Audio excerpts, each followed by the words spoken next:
لکه خان چې رالی باید غږ ونه لري اضافه خبرې ونه کړي په لوړ غږ خبرې ونه کړي خان بیا بد وړي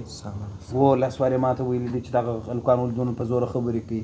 بد خوند کوي خان صاحب دلته راشي مشر سړی دی بره موږ داسې ورور په زوره زوره خبرې کوو هغه خوارکۍ اوس هم دماغ یې پر ځای نه دی نه داسې لیونتبه دی ماته داسې معلومېږي داسې لیونتبه دی خو لیونتبه په دې دی چې ګرته د شرکت کارونه په ده پورې اړه لري ګرته وخت دی وخته یې په دا پیسو دغه ډالر دوري که دا ډالر اوس دا ډالر پورس اوس یې حساب ور خراب کړي دي سمه ده غالمغال مه کوه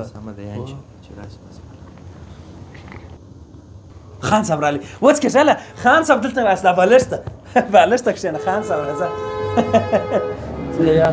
شکر دی شکر دی خان صاحب شکر دی دغه کالي په دیواله پسې موږ ته خان صاحب هلکه ورڅه خان صاحب ته چای راوړه چای خان صاحب ته راوړه ښه ترخې چای هغه سندل هغه سندل چې ما راوړي هغه سندل هم راوړه ژر یې راوړه خان صاحب ته سندل راوړه خان صاحب پرون مې ستا موټر ولیدی داسې خټې پسې مشتې وې زه به بره اوس بوځم هلته موټر شي کې ښه پاکې به در پرېولم ستا کارونه ډېر دي دغه لږ لږ کښني کښني کارونه به موږ وکړو هلکه ژر کوه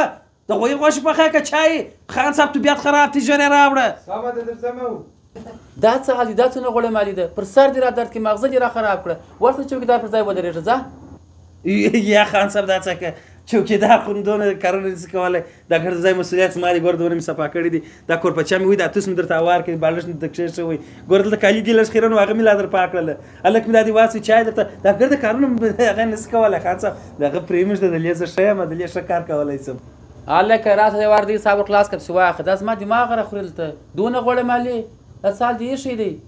پر سر دې را درد کې سر مغزه دې را خراب کړه ما کله غوړه مالي وکړله خان صاحب وایي تا غوړه مالي وکړله ما کله خبرې وکړلې نه دې مې کړی دې څه پوښتنه وکړه غوړه مالي چې کړې ده نو چې خان صاحب وایي نو کړی به چې د دې صبر خلاص خان صاحب مې پسې اخله پروا نه لري چوکیداري به زه وکړم پسې اخلم مې غریب سړی یم خان صاحب مزاري درته کوم مزاري ترچه ورکړه ورسه بله حساب یې خلاص کړه بله دې به مخه ښه هغه چوکیداري کوم پروا نه لري هیڅ چیله مه کوه هغه چوکیداري به وکړم مې کوه هیڅ چیله مه کوه ورسه پښېمانه به شې خان صاحب ورسه